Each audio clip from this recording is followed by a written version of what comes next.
A brown-haired boy was being awoken by an alarm clock. It was at this moment cold water was splashed onto him. A man with orange hair and purple eyes stood above Issie as he dragged the boy out of bed. "Just 5 more minutes," Issie whined.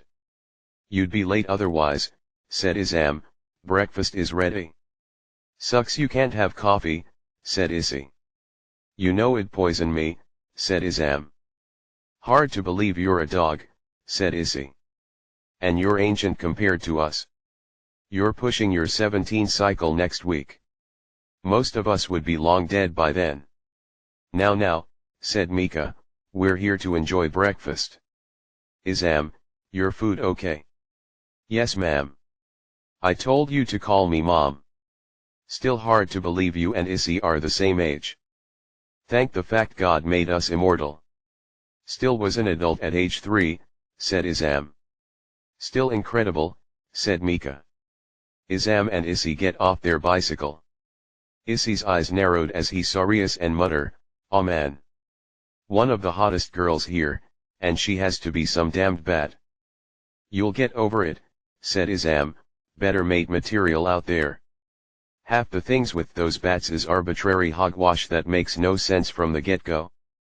Plus you humans are my race's successor species. You're in good hands, Issie." "Yeah," said Issie, "suppose you're right. Have some of that kvass with you." "Lance practice before reward, Issie," said Izam in reply. "Akeno." "Yes. What do you know of the Hyoudou brothers?" "Issie and Izam. The younger looking of the two is definitely human, but the other seems different. You sense it too with him. He's for sure not human, but whatever he is, I fail to identify what. And you wish for me to look into it?" "I'll put Kiba and Tujao on it," said Rias in reply, "so no need." "You think he'd join us?"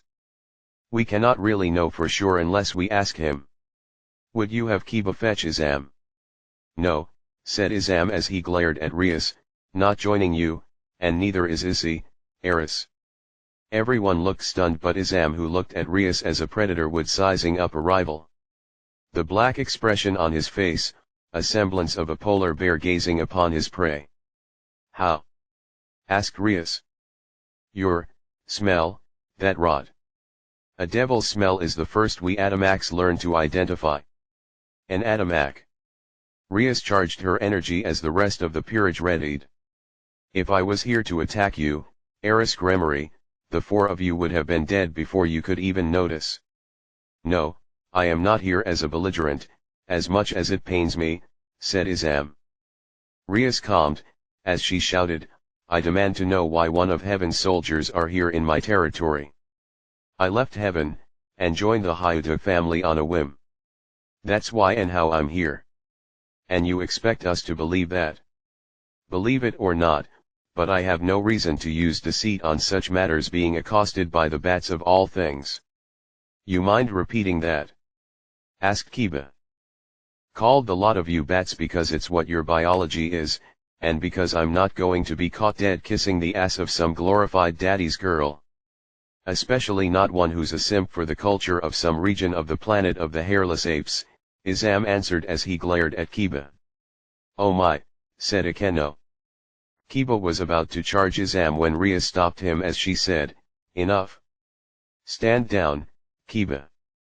That is an order." "Fine," he answered. "Izam, what is your objective here?" Rias asked. Don't have one. Can't an old hound like me live his life in peace? Granted, I'm immortal, but I have no intention of engaging with you bats nor rendering aid in your operations. We're done here.